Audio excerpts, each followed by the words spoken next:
Hello students, this is Dr. Amit Juneja, lecturer economics, Shahid Balwinder Singh Government Senior Secondary Smart School, Sabuana, District Fazilka, and I welcome you all in this channel of economics. So today we are going to discuss the last lecture of chapter 1 of macroeconomics. In this lecture we discuss two topics. One is macro paradoxes, and second one we'll discuss about two types of equilibrium in the economy. So first of all we'll start with the macro paradoxes. This is our first lecture for today. So our topic is macro paradox. So first of all, before we start this lecture, we will come to know that what is meant by the word paradox. What is paradoxes? Paradoxes means contradiction. So paradox means contradiction. So if we explain this word, then I can say that macro paradox means macro contradictions. Means देखिए हम क्या कहते हैं, हमने ये कहा था जब हमने मैक्रो को एक डिस्टिंक्ट ब्रांच ऑफ इकोनॉमिक्स के तौर पे जो है वो हमने डेवलप किया था, तब हमने एक बात की थी कि which rules are applicable on the micro economics, it is not necessary that they will also be implemented on the macro economics, and those rules who are applicable in the macro economics need not necessarily to be implemented on the micro economics. कहने का मतलब ये है कि जो rules micro economics के लिए बने हैं, इस बात की कोई गारंटी नहीं है कि that they will also be implemented on macro, और जो रूल्स मैक्रो के लिए बने हैं जरूरी नहीं कि वो माइक्रो पर भी इंप्लीमेंट हो. कई बार क्या होता है, दोनों के अंदर कॉन्ट्रडिक्शन जो है वो देखने को मिलती है. कैसे कह सकते हैं हम इस बात को, इस तरह से प्रूफ कर सकते हैं कि जो चीजें माइक्रो इकोनॉमिक्स के ऊपर इंप्लीमेंट होंगी, इस बात की कोई गारंटी नहीं कि वो मैक्रो पर भी इंप्लीमेंट होंगी, और अगर जो चीज मैक्रो पर इंप्लीमेंट हो रही है, इस बात की कोई गारंटी नहीं कि वो चीज जो है वो माइक्रो इकोनॉमिक्स पर भी इंप्लीमेंट होगी. So these two distinct branches of economics जो हैं, there are certain specific rules for these two. मतलब कहने का ये है कि जो माइक्रो के रूल्स हैं वो डिफरेंट होते हैं और जो मैक्रो के रूल्स हैं वो डिफरेंट होते हैं. ये डिफरेंस क्यों क्रिएट किया गया? रेगनर फ्राइश ने 1933 के अंदर क्यों कहा कि माइक्रो और मैक्रो को दो डिस्टिंक्ट ब्रांचेस ऑफ इकोनॉमिक्स के तौर पे डेवलप कीजिए. उसके बाद 1936 के अंदर जेएम केन्स ने journal theory of employment interest and money के अंदर क्यों इस बात को कहा कि जो मैक्रो इकोनॉमिक्स है उसके लिए रूल जो हैं वो डिफरेंट हमें बनाने पड़ेंगे. That's why we called JM Keynes as the father of macro economics and all the classical economist as the father of micro economics. अब हम इसी चीज को आज के लेक्चर में देखेंगे कि ऐसी कौन सी चीज है जो माइक्रो पर इंप्लीमेंट होती है पर मैक्रो पे नहीं होती, और ऐसी कौन सी चीज है जो मैक्रो पर इंप्लीमेंट होती है पर माइक्रो पे नहीं होती. आज हम इसी चीज को जो है वो देखने वाले हैं. तो सबसे पहला हम जो टॉपिक लेके चलते हैं इसके अंदर, वो हम लेके चलते हैं सेविंग्स का. अगर हम सेविंग्स को, इसको हम अंडरलाइन कर देते हैं, अगर हम सेविंग को माइक्रो लेवल के ऊपर जो है वो डिस्कस करें, तो अगर हम सेविंग को माइक्रो लेवल पे डिस्कस करते हैं, यानी कि एक इंडिविजुअल पर्सन के लेवल पे डिस्कस करते हैं, तो हम ये कह सकते हैं कि सेविंग क्या है? Saving is a virtue. Saving जो है वो अच्छी चीज है, सेविंग जो है वो होनी चाहिए. कैसे? अगर हम इसको माइक्रो लेवल पे प्रूफ करें तो क्या होगा? सोचिए कि अगर एक पर्सन जो है वो अपनी सेविंग पहले से इंक्रीज कर लेता है.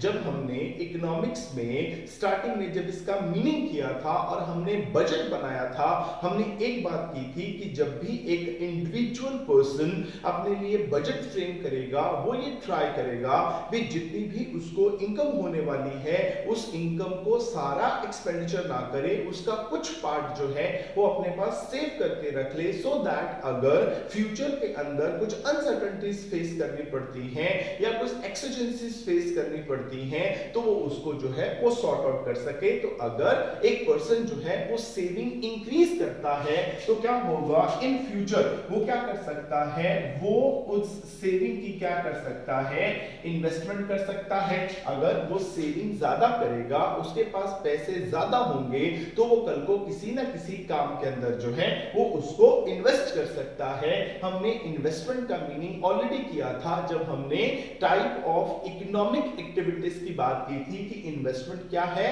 Investment is the change in capital stock. तो क्या होगा, अगर आज आप सेव करेंगे तो ही आप कल को किसी काम के अंदर जो है उसको इन्वेस्ट कर पाएंगे। अब क्या होगा, अगर सेविंग ज्यादा है तो रिजल्ट ये निकलेगा कि जो इन्वेस्टमेंट है वो क्या हो जाएगा, वो इंक्रीज हो जाएगी। मतलब आपके पास स्टॉक ऑफ कैपिटल गुड्स जो है वो क्या होगा, बढ़ जाएगा। मशीन जो है वो बढ़ जाएंगी, प्लांट बढ़ जाएंगे, मशीनरी बढ़ जाएंगी, बिल्डिंग इंक्रीज हो जाएंगी।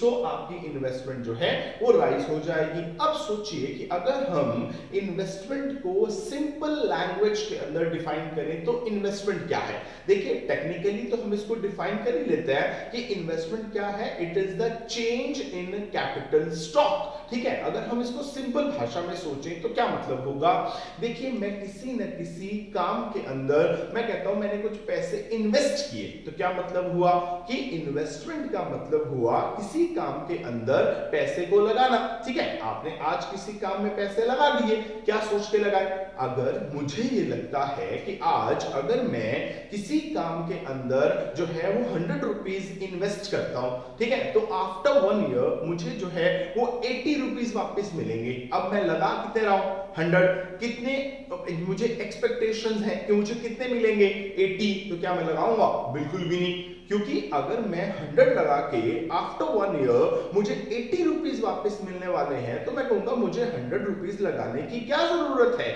इससे बेटर है कि 100 ही मेरे पास रहें। ऑप्शन नंबर 2, आज मैंने किसी काम के अंदर जो है 100 रुपीज लगाए और इस एक्सपेक्टेशन के साथ कि आफ्टर 1 ईयर मुझे 100 रुपीज ही वापस मिल जाएंगे, तो मैं फिर भी नहीं लगाऊंगा, क्योंकि अगर आज एक साल के बाद मुझे 100 रुपीज ही वापस लेने हैं तो फिर वो तो अभी भी मेरे पास हैं, तो मुझे लगाने की क्या जरूरत है। पर अगर मुझे ये लगता है कि आज अगर मैं किसी काम में 100 रुपीज लगाता हूं तो आफ्टर 1 ईयर मुझे 150 रुपीज मिलने की एक्सपेक्टेशंस हैं, अब मैं इन्वेस्टमेंट करूंगा, क्योंकि जब भी इन्वेस्टमेंट होती है हमेशा ये सोच के होती है कि जितने हम पैसे लगा रहे हैं इन फ्यूचर हमें उससे ज्यादा जो है वो मिलने चाहिए। अब वो कितने ज्यादा मिलेंगे, that depends upon the value of multiplier. हमारे यहाँ पे पूरा चैप्टर है इन्वेस्टमेंट मल्टीप्लायर का, हम उसमें इस बात को डिस्कस करेंगे कि मल्टीप्लायर, नाम से क्लियर कर लीजिए कि मल्टीप्लायर जो वर्ड है वो कहां से निकला है, वो निकला है मैथमेटिक्स से। मैथमेटिक्स में वर्ड होता है मल्टीप्लाई, तो मल्टीप्लाई से निकला मल्टीप्लायर। मतलब क्या हुआ भी, जितनी आप इन्वेस्टमेंट करोगे जो इन रिटर्न आपको इनकम मिलेगी वो कई टाइम मल्टीप्लाई होके जो है वो मिलेगी। इसका मतलब अगर मैं ये कहूं कि मल्टीप्लायर की वैल्यू 2 है, इसका मतलब भी जितने आप लगाएंगे आपको उसका 2 टाइम मिलने वाला है। अगर मैंने 100 लगाए तो मुझे कितने मिलने वाले हैं, 200। तो अब क्या होगा, जब सेविंग इंक्रीज होगी तो उससे रिजल्ट ये निकलेगा कि जो इन्वेस्टमेंट है वो भी क्या हो जाएगा, इंक्रीज होगी। अगर इन्वेस्टमेंट इंक्रीज होगी तो उससे क्या होगा, एक पर्सन की इनकम जो है वो क्या हो जाएगा, इंक्रीज हो जाएगी। क्यों, क्योंकि जब वो इन्वेस्टमेंट ज्यादा करेगा तो उसको इनकम कई टाइम जो है वो ज्यादा मिलेगी। अब इनकम ज्यादा होगी तो वो क्या करेगा, वो इकोनॉमी के अंदर डिमांड जो है वो क्या कर देगा, ज्यादा कर देगा। ठीक है, अब इनकम ज्यादा हो गई तो वो ज्यादा चीजों की डिमांड करेगा, तो डिमांड क्या हो जाएगा, इंक्रीज हो जाएगी। अगर डिमांड इंक्रीज होगी तो जो प्रोड्यूसर्स हैं वो क्या करेंगे, वो प्रोडक्शन के लेवल को जो है वो इंक्रीज करेंगे, तो प्रोडक्शन इंक्रीज हो जाएगी। अगर प्रोडक्शन प्रोडक्शन इंक्रीज करनी है तो उसके लिए क्या करना पड़ेगा, ज्यादा लोगों को जो है वो काम देना पड़ेगा, तो एम्प्लॉयमेंट का लेवल इंक्रीज हो जाएगा।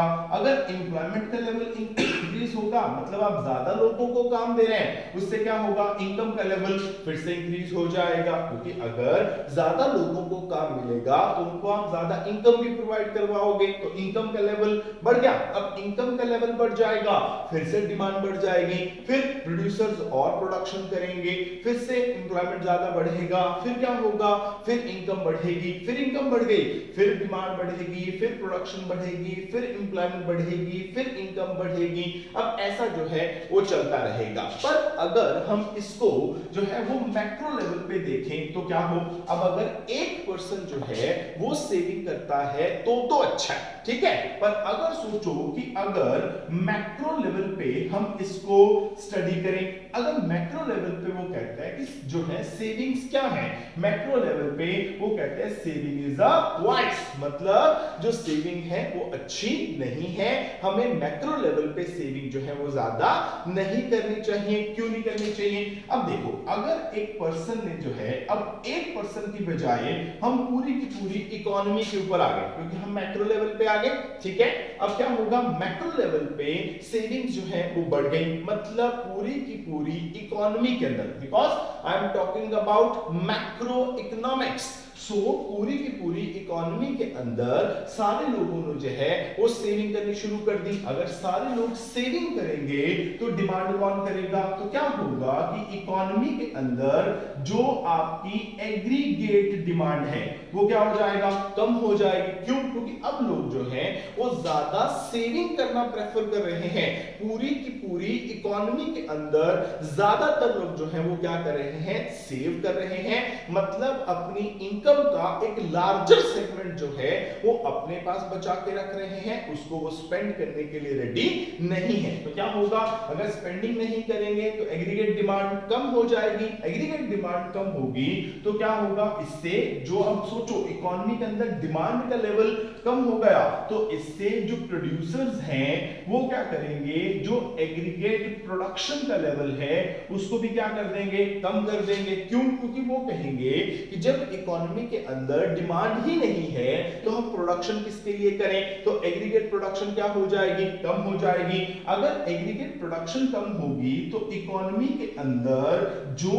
एम्प्लॉयमेंट का लेवल है वो क्या हो जाएगा, कम हो जाएगा, क्योंकि अगर प्रोडक्शन ही नहीं करनी तो फिर लोगों को काम देके क्या करेंगे, तो एम्प्लॉयमेंट का लेवल क्या हो जाएगा, कम हो जाएगा। अगर एम्प्लॉयमेंट का लेवल कम होगा तो उससे क्या होगा, इकोनॉमी के अंदर जो आपकी नेशनल इनकम है वो क्या हो जाएगा, कम हो जाएगी। अगर नेशनल इनकम कम हो जाएगी तो क्या होगा, फिर से सेविंग कम हो जाएंगी, फिर डिमांड कम होगी, फिर एग्रीगेट प्रोडक्शन कम होगी, तो सारी चीजें जो हैं वो आपकी इकोनॉमी के अगेंस्ट जाने जो है वो शुरू हो जाएंगी। क्योंकि अगर आपकी नेशनल इनकम कम हो गई तो इसका रिजल्ट ये निकलेगा कि अब आपके पास जो नेशनल इनकम है वो पहले के कंपैरेटिवली कम है, मतलब आप अपनी जो इकोनॉमिक प्लानिंग है उसके ऊपर पहले से कम एक्सपेंडिचर कर पा रहे हो, आपके जो बजट है वो पहले से कम हो जाएगा, आप एक्सपेंडिचर कम कर पाओगे, वेलफेयर एजेंसी के तौर पे जो गवर्नमेंट काम करती है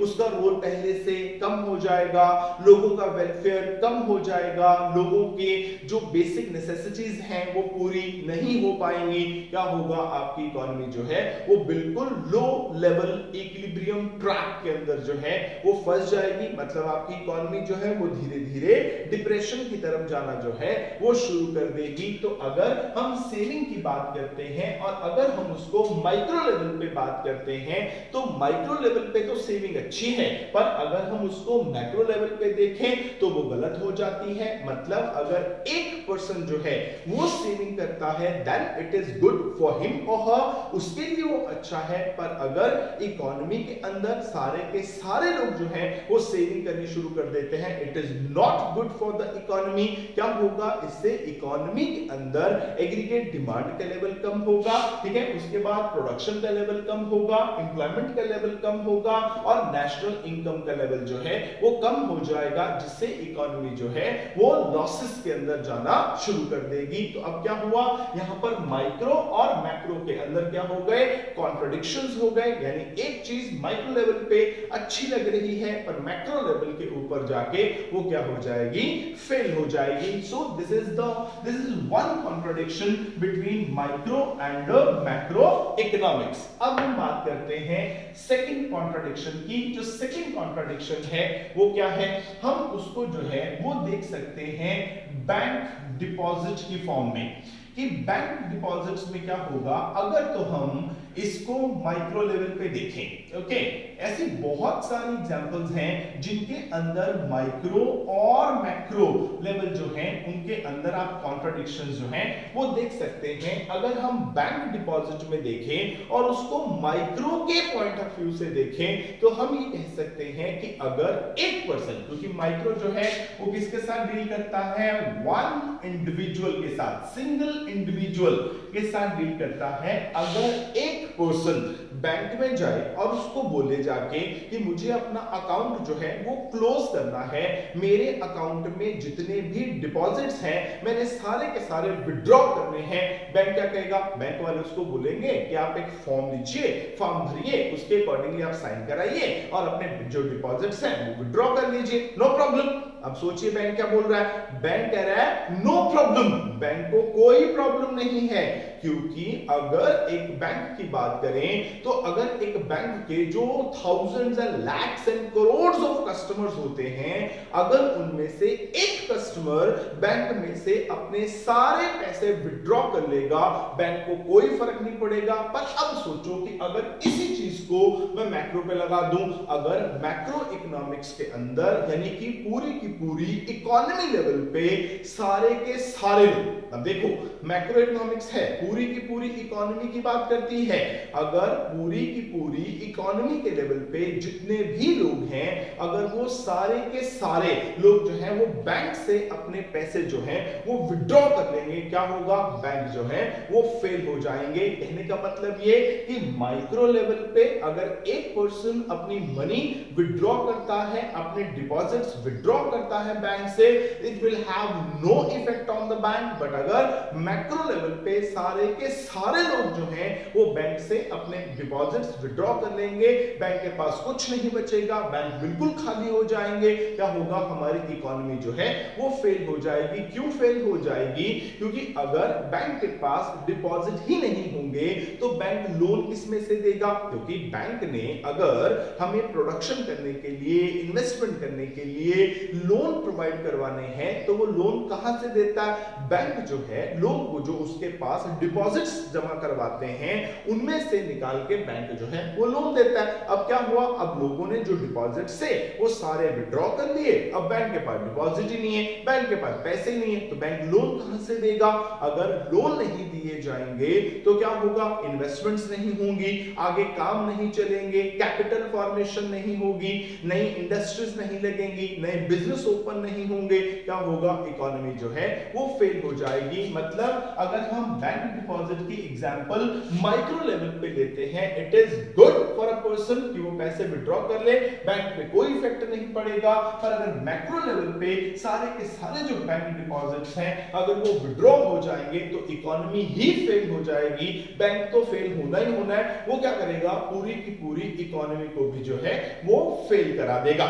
अब हम इसमें एक और एग्जांपल ले सकते हैं मैक्रो माइक्रो कॉन्ट्रडिक्शन के अंदर, उसमें हम थर्ड एग्जांपल जो है वो हम ले सकते हैं वेज रेट की।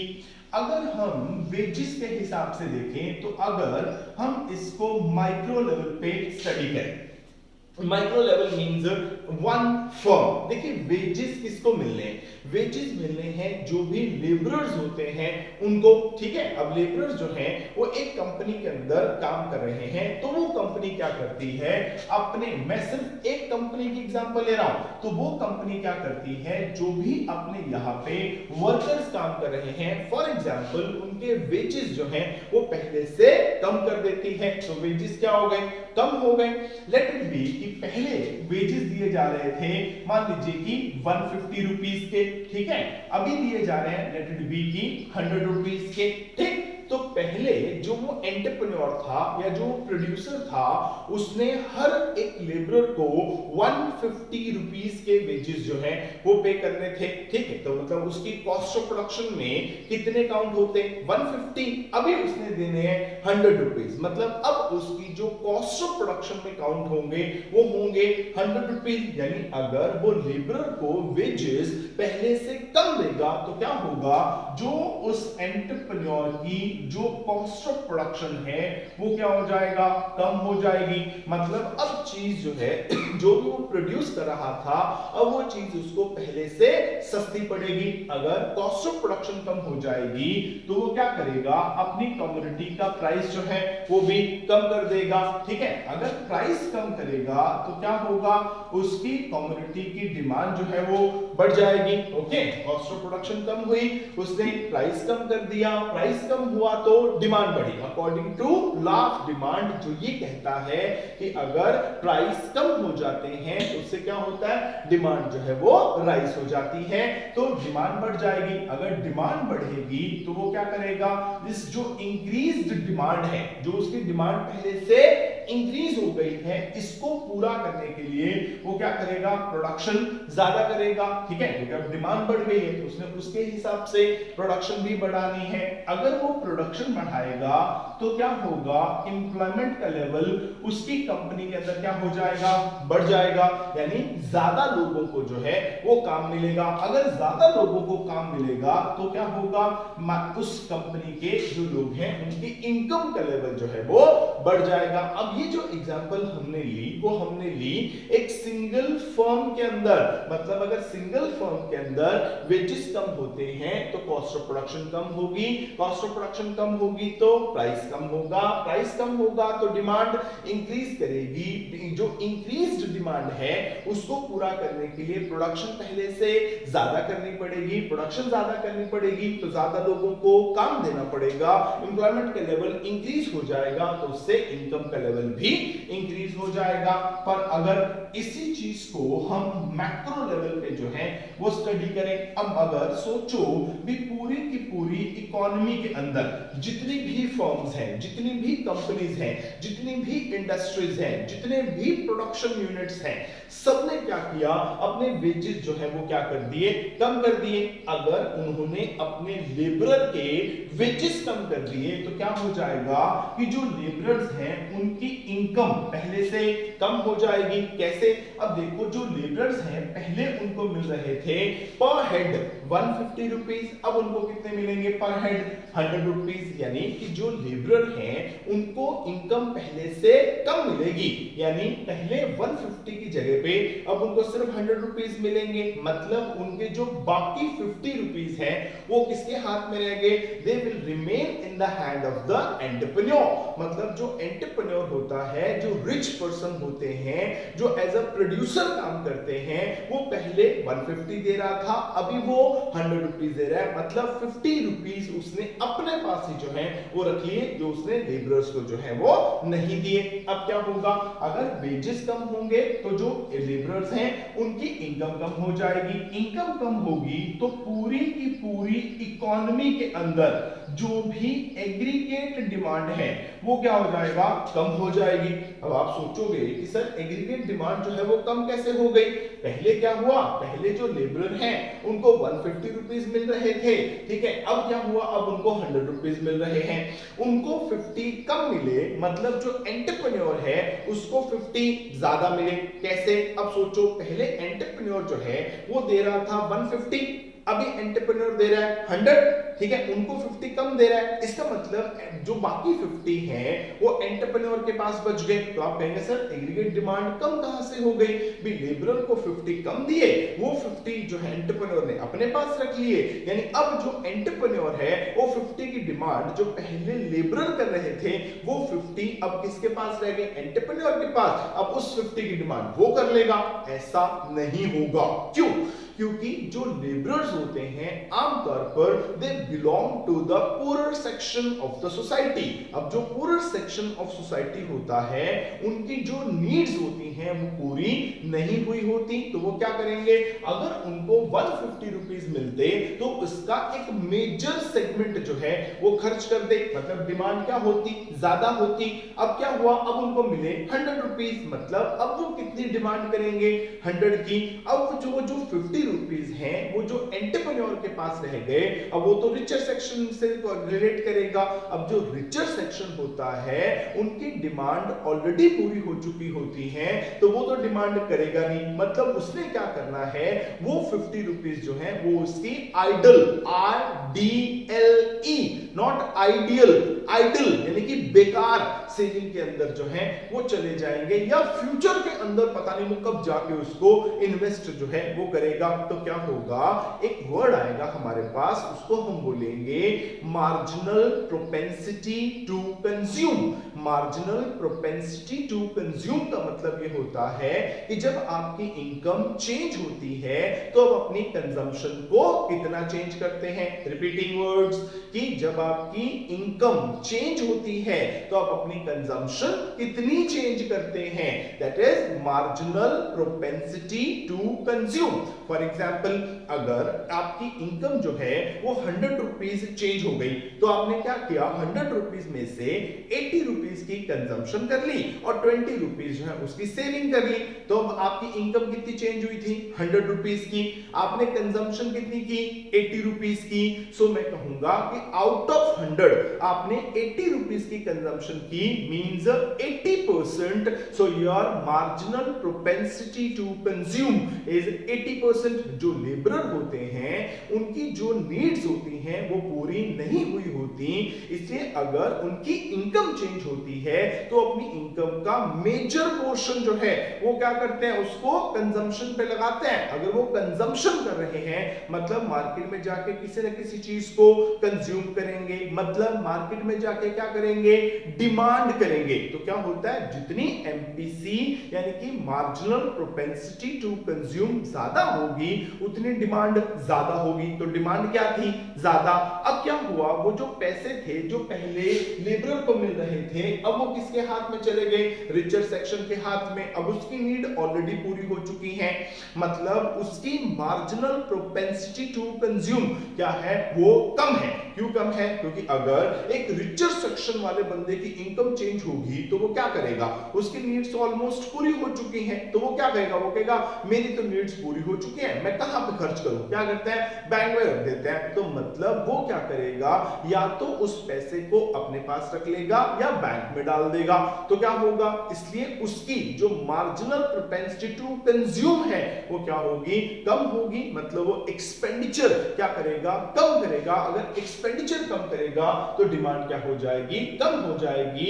मतलब जब हमने वेजेस कम किए तो हमने ऐसे लोगों के हाथ से इनकम ले ली जिन्होंने डिमांड करनी थी और ऐसे लोगों को इनकम दे दी जिन्होंने डिमांड नहीं करनी थी। तो एग्रीगेट डिमांड का लेवल जो है वो कम हो जाएगा। अगर एग्रीगेट डिमांड कम हो जाएगी, अब जब डिमांड ही नहीं रही तो प्रोड्यूसर जो है वो क्या करेंगे, जो एग्रीगेट प्रोडक्शन है उसका लेवल भी कम कर देंगे। वो कहेंगे जब डिमांड ही नहीं है तो हम प्रोडक्शन किसके लिए करें, तो प्रोडक्शन का लेवल क्या हो जाएगा, कम। अगर प्रोडक्शन का लेवल कम हो जाएगा तो क्या होगा, एम्प्लॉयमेंट का लेवल कम हो जाएगा, वो कम लोगों को काम देंगे।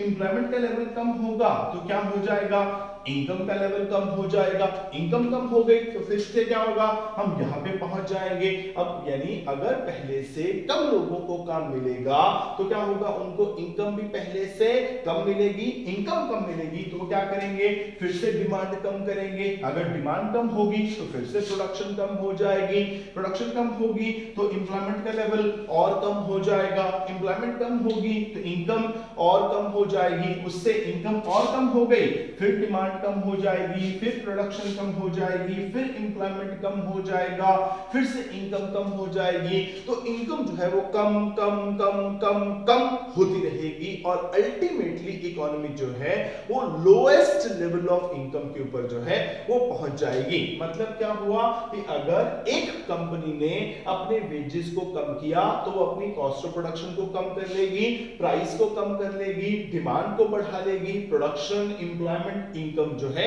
उसको बढ़ा लेगी। पर अगर सारी की सारी कंपनीज ने यानी कि पूरी की पूरी इकोनॉमी के अंदर जो है वेजेस कम हो गए तो इनकम कम होगी, डिमांड कम होगी, प्रोडक्शन कम होगी, एम्प्लॉयमेंट कम होगा और अल्टीमेटली इनकम जो है वो कम हो जाएगी। मतलब माइक्रो लेवल पे वेजेस कम करें तो कोई प्रॉब्लम नहीं है, पर अगर मैक्रो लेवल पे वेजेस कम करें तो उससे प्रॉब्लम्स ही प्रॉब्लम्स आएंगी और आपकी इकोनॉमी जो है वो लोएस्ट लेवल ऑफ इनकम के ऊपर जो है वो पहुंच जाएगी। Okay, now it's clear. So these three examples are sufficient to show the micro macro paradoxes.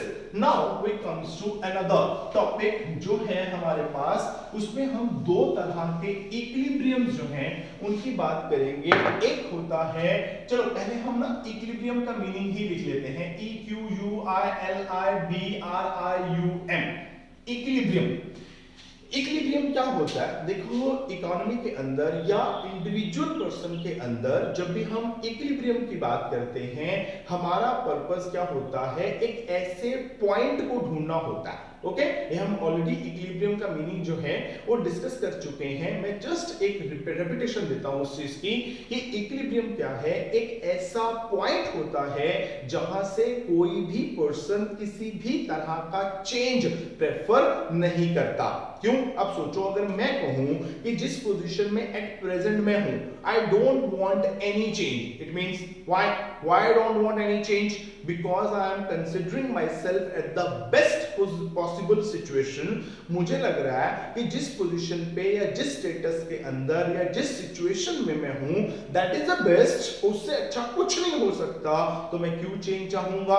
Okay, तो that's the meaning of equilibrium. Equilibrium क्या होगा?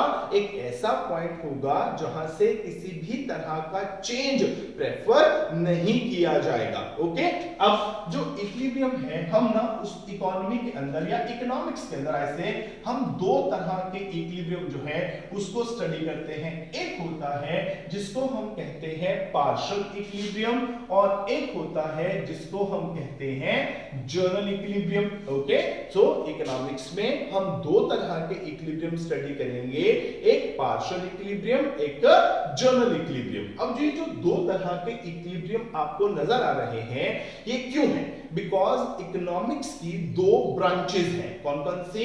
Micro economics and macroeconomics. और अगर इकोनॉमिक्स की दो ब्रांचेस हैं तो उन दो ब्रांचेस के बेसिस पे इक्विलिब्रियम भी कितनी तरह के होंगे? दो तरह के। अगर तो हम माइक्रो इकोनॉमिक्स की बात कर रहे हैं तो हम किसकी बात करेंगे? हम पार्शियल इक्विलिब्रियम की बात करेंगे। और अगर हम मैक्रो इकोनॉमिक्स की बात कर रहे हैं तो हम जनरल इक्विलिब्रियम की बात जो है वो करेंगे।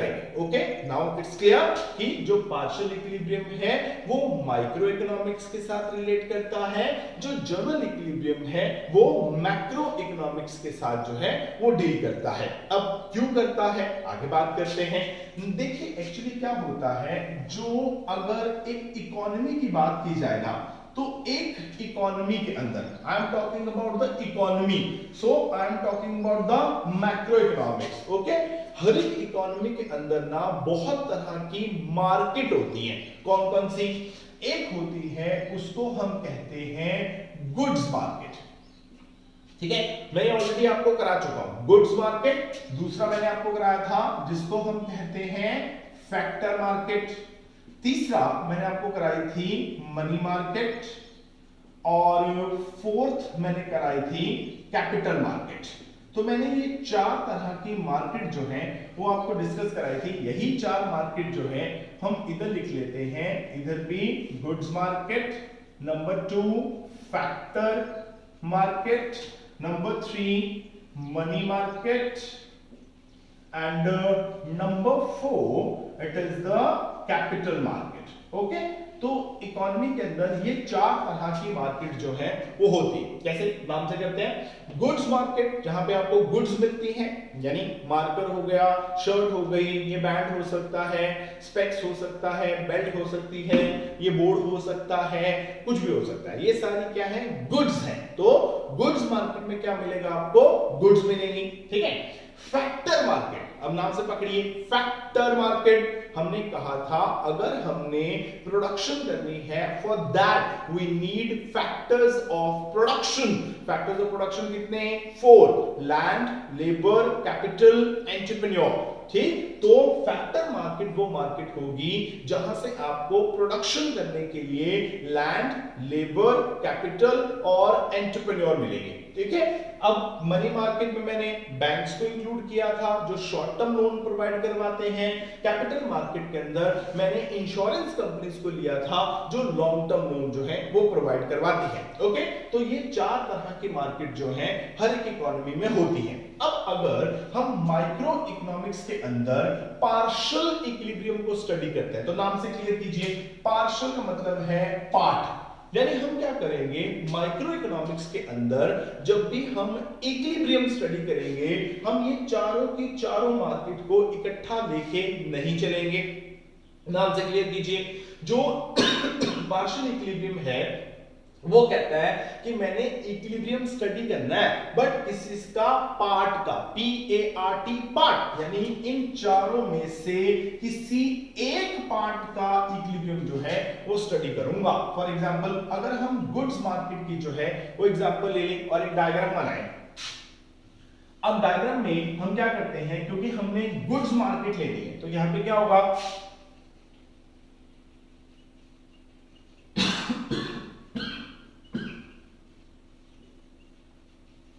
Demand and supply of goods, और यहां पे क्या होने वाला है, प्राइस।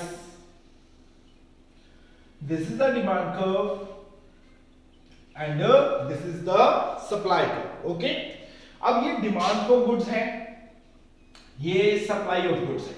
ओके, यहां पे इंटरसेक्ट करें, ई पॉइंट आया इक्विलिब्रियम का, प्राइस, ओपी,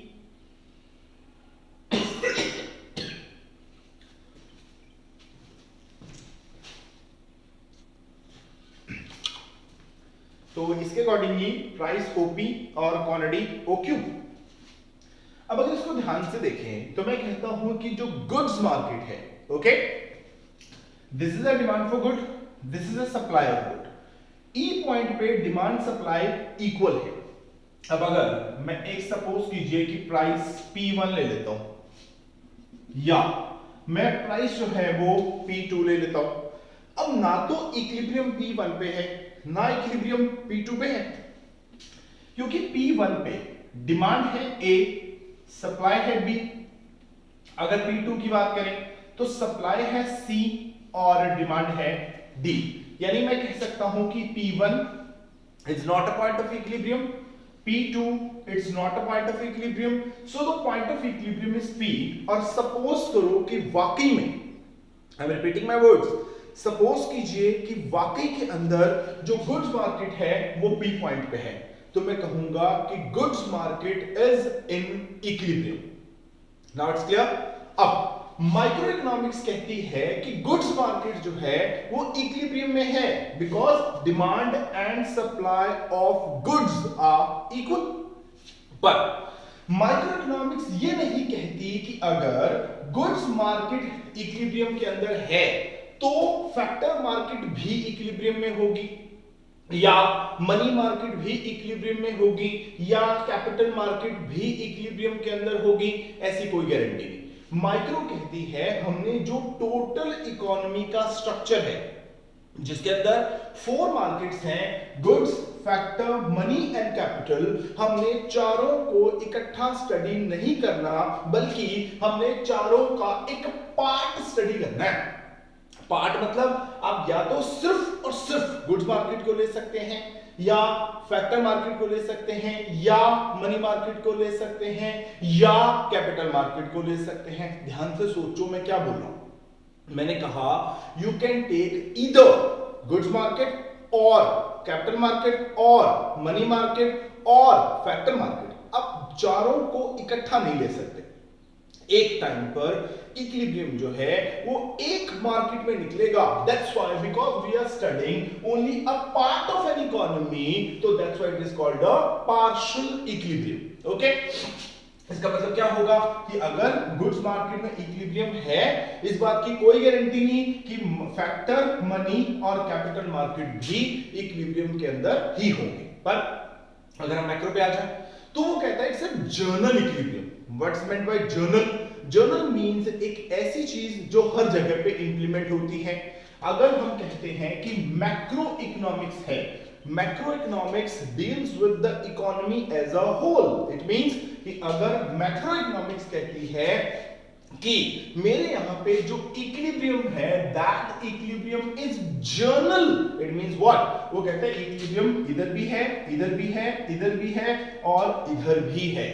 मतलब जब हम मैक्रो इकोनॉमिक्स में इक्विलिब्रियम स्टडी करते हैं, हम कभी भी इकोनॉमी के एक पार्ट को लेके नहीं चलते, बल्कि हम पूरी की पूरी इकोनॉमी को एज अ होल लेके चलते हैं। अब अगर मैं कहता हूं कि मैक्रो इकोनॉमिक्स जो है वो जर्नल इक्विलिब्रियम में है, ओके मैंने कहा कि मैक्रो इकोनॉमिक्स जो है वो जर्नल इक्विलिब्रियम के अंदर है। इसका मतलब ये है कि गुड्स मार्केट भी इक्विलिब्रियम में है, फैक्टर मार्केट भी इक्विलिब्रियम में है, मनी मार्केट भी इक्विलिब्रियम में है और कैपिटल मार्केट भी इक्विलिब्रियम के अंदर है। मतलब जो मैक्रो इकोनॉमिक्स है वो इकोनॉमी के एक पार्ट को स्टडी नहीं करती, वो इकोनॉमी को एज अ होल लेके चलती है। तो उसमें जितनी भी मार्केट्स होंगी वो सारी की सारी मार्केट्स को एज अ होल लेके चलेगी। तो इसलिए मैक्रो इकोनॉमिक्स के लिए हम जर्नल इक्विलिब्रियम जो है वो यूज करते हैं। So there are two types of equilibrium to be studied in economics,